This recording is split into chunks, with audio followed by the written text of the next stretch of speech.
Hello friends and a very warm welcome you all on my channel. आज मैं angel beside me एक God and human की love story का next part explain कर रही हूँ। इससे पहले अगर आपने अब तक इसके बाकी के पार्ट्स को ना देखा हो देन आई सजेस्ट कि पहले आप उन्हें देख लें। डिस्क्रिप्शन में उसका लिंक है जहाँ से आप चेक कर सकते हैं। एंड ऑल्सो गाइज, अगर आप मेरे चैनल पर न्यू हो और मेरी वीडियोज़ पहली बार देख रहे हो then please guys subscribe to my channel, like the video and share with your friends. Without further delay, let's get started.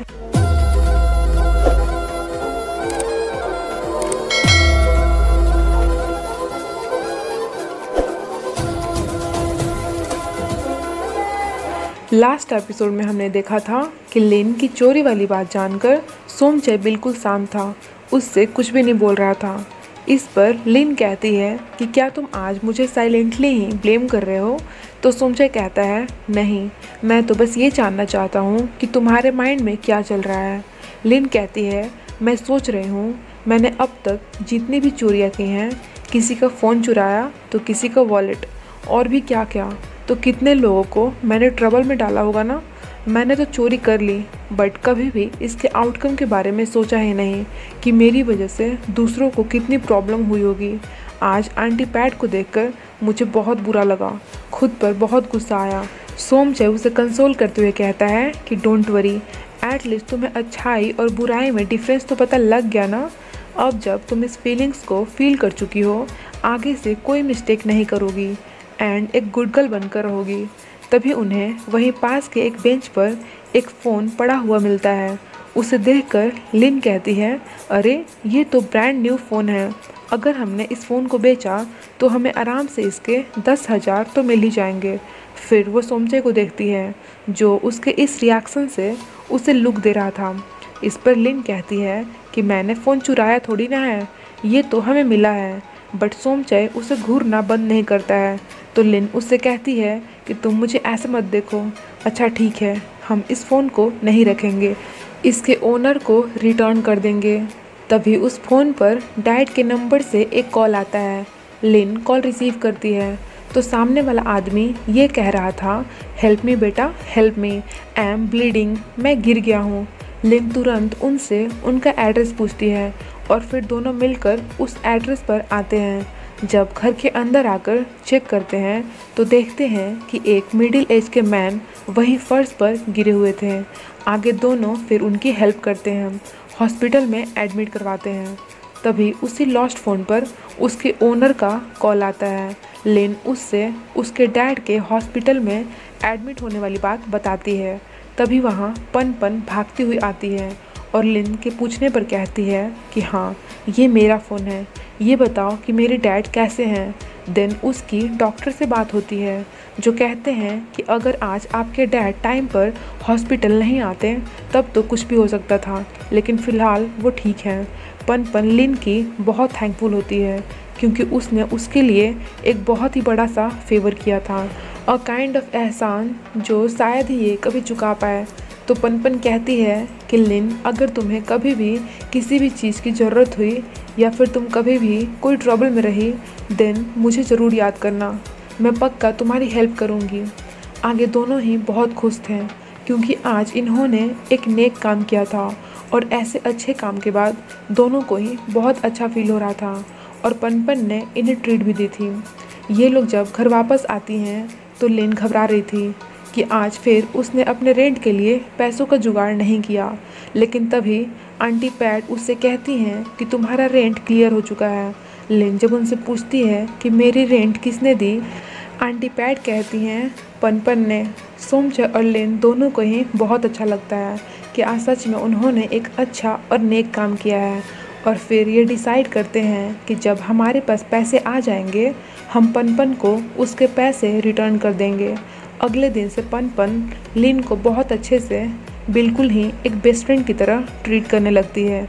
उसके लिए ब्रेकफास्ट लेकर आती है। क्लास में जब लिन नहीं होती है तो उसकी अटेंडेंस भी लगा देती है, इनफैक्ट कि उसके लिए नोट्स तक लेकर आती है।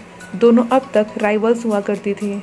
उन्हें ऐसे साथ देखकर ये लोग भी कंफ्यूज दिखते हैं, लाइक कब से ये दोनों बेस्ट फ्रेंड्स बन गई। फिर सोमचे मिस्टर थोंग से कहता है कि उनका छोड़ो, आप अपना बताओ, आपकी एंजल के साथ लव स्टोरी कहाँ तक पहुँची? ये सुनकर मिस्टर थोंग ब्लश करने लगते हैं और शर्माते हुए कहते हैं, मैं छुप छुप कर उसे देखता रहता हूँ, सही टाइम का वेट कर रहा हूँ, मौका मिलते ही मैं उससे अपने फीलिंग्स के बारे में बता दूंगा। इस पर अपने लॉर्ड हीरो सोमचाई उन्हें प्यार का ज्ञान देते हैं। कहते हैं, आप इतने सालों से यहाँ अर्थ पर उनके लिए वेट कर रहे हो, अब जब फाइनली वो आपको मिल गई हैं तो फिर आप डर क्यों रहे हो? Go and confess your feelings. Mister Thong बेचारे, इनका तो शर्माना ही खत्म नहीं होता है। अगली सुबह पुलिस एंजल उन्हें हौसला देते हैं एंड फाइनली वो हिम्मत जुटाकर दुदाव से बात करने आते हैं। वो उससे उनकी मेमोरी शेयर करने लगते हैं एंड उनका फेवरेट सॉन्ग भी गाकर सुनाते हैं और कहते हैं, तुम अपनी पास्ट लाइफ में मेरी गर्लफ्रेंड हुआ करती थी, हम कपल्स थे, लेकिन बदले में वो मिस्टर थोंग के गोलू मोलू सा फैटी लुक को लेकर मजाक उड़ाती है, उन पर हंसने लगती है। तभी पन पन उनके बीच में आती है और कहती है, तुम सुंदर हो, इसका मतलब ये तो नहीं कि दूसरों का मजाक उड़ाओ। इस पर दुदाव कहती है कि मैं इनका मजाक नहीं उड़ा रही थी, सिर्फ सच्चाई कह रही थी। जस्ट लुक एट हिम, इस लुक के साथ ये मेरे साथ कैसे फ्लर्ट कर सकते हैं। इसके बाद हमें दिखाया जाता है कि मिस्टर थोंग आकर अपनी रेस्टोरेंट का तहस नहस कर देते हैं और बेहाल से पड़े रो रहे होते हैं। तभी सोमचाई भी वहाँ आता है। उनकी ये हालत देखकर इसे कुछ समझ नहीं आता कि उनके साथ क्या हुआ। तब मिस्टर पुलिस एंजल उससे उनकी सारी कहानी सुनाते हैं। इधर मिस्टर थोंग रो रो कर पागल हुए जा रहे थे। फिर वो इन दोनों से अपनी और दुदाव की स्टोरी सुनाते हैं। कहते हैं कि मैं अर्थ पर घूमने के लिए आया था, जहां मुझे दुदाव से प्यार हो गया, और क्योंकि मैंने हेवन के रूल्स को ब्रेक किए थे, सो हेवन ने एक पुलिस को मुझे अर्थ से पकड़ने को बोला। उस पुलिस के थ्रू मुझे पता लगा कि अर्थ पर एक बहुत ही बड़ा सा तूफान आने वाला था, जो अपने साथ हजारों लोगों को उड़ा ले जाएगा। मैं ठहरा वेदर एंजल, तो सिर्फ एक मैं ही था जो उस पर कंट्रोल कर सकता हो। मुझे चूज करनी थी कि मैं दुदाव के साथ यहीं रहूं या फिर हेवन जाकर उन हजारों लोगों की जान बचाऊं। तो मैंने दुदाव से लास्टली बाय बोला, उससे बात करी और मेरा वेट करने को कहा। उसने भी कहा कि वो तब तक मेरा वेट करेगी जब तक कि मैं वापस ना आ जाऊं।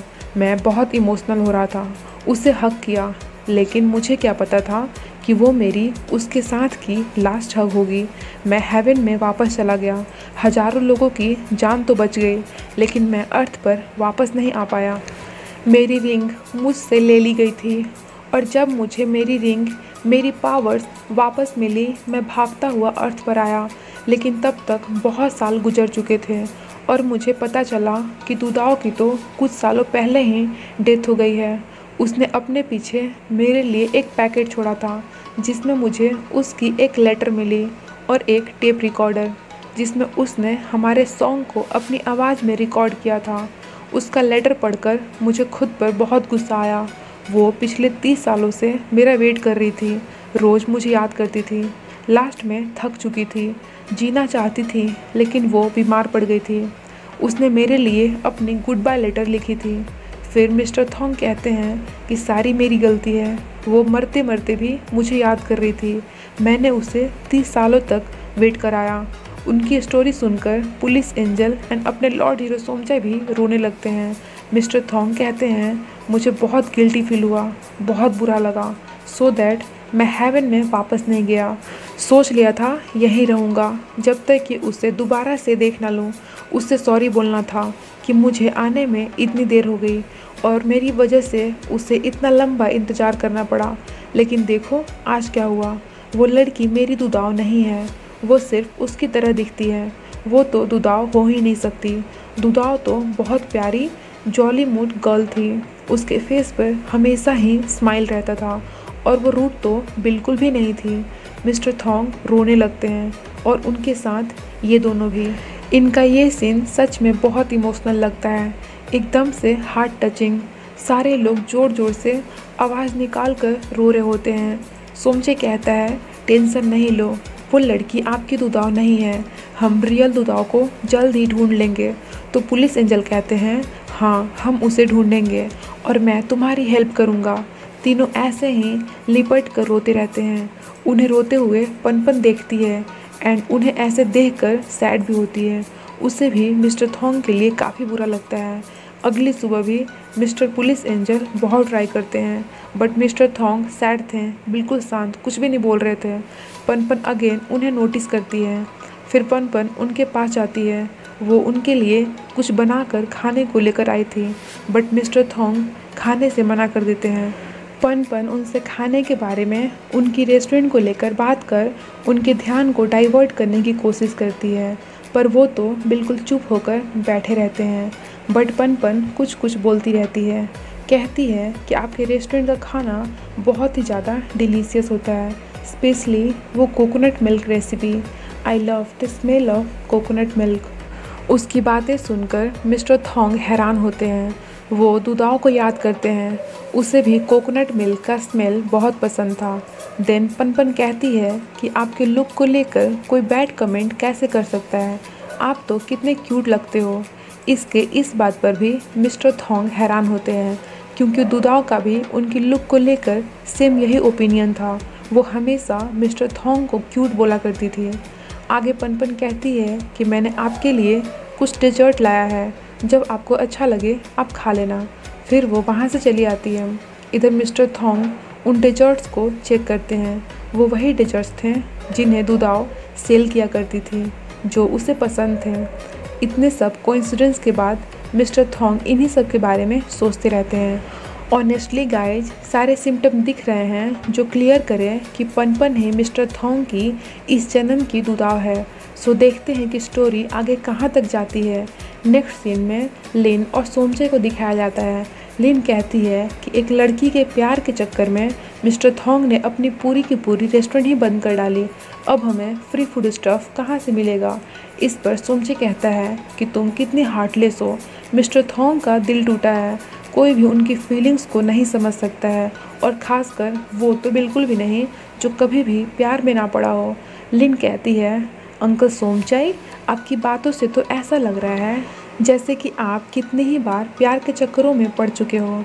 ऐसे ही बातों में जब वे घर पहुंचते हैं तो देखते हैं कि वहां पर बहुत भीड़ लगी थी क्योंकि उनकी बिल्डिंग में आग लग गई थी। आंटी पैट से उन्हें पता लगता है कि 3rd फ्लोर पर आग लग गई है और पनपन अंदर में फंसी पड़ी है। सडनली सोमचाई को याद आता है, कहता है आग को बुझाने के लिए पानी चाहिए। पानी मीन्स बारिश। उसे होश आता है तो भागता हुआ मिस्टर थॉन्ग के पास जाता है, उनसे अपनी बिल्डिंग में लगी हुई आग के बारे में बताता है और सांस चलने को कहता है। इधर हम पनपन को आग में फंसे देखते हैं जो हेल्प के लिए ज़ोर ज़ोर से आवाज़ दे रही थी। अगर आपने इस सीरीज़ को स्टार्टिंग से देखा होगा तब आपको पता चल रहा होगा कि एक बार दुदाओ के साथ भी सेम यही हुआ था। वो भी ऐसे ही आग के बीचों बीच फंसी पड़ी थी। सो इस एपिसोड को यहीं पर एंड करते हैं। देखते हैं कि अब हमें आगे इस शो में और क्या दिखाया जाता है। स्टे कनेक्टेड फ्रेंड्स, क्योंकि इसके आगे का पार्ट और भी ज़्यादा इंटरेस्टिंग होने वाला है। सो जल्द ही मिलते हैं आपसे इस ड्रामा सीरीज़ के नेक्स्ट एपिसोड के हिंदी एक्सप्लेनेशन के साथ। तब तक के लिए friends, stay happy, healthy and safe. Thank you so much for watching. Bye bye.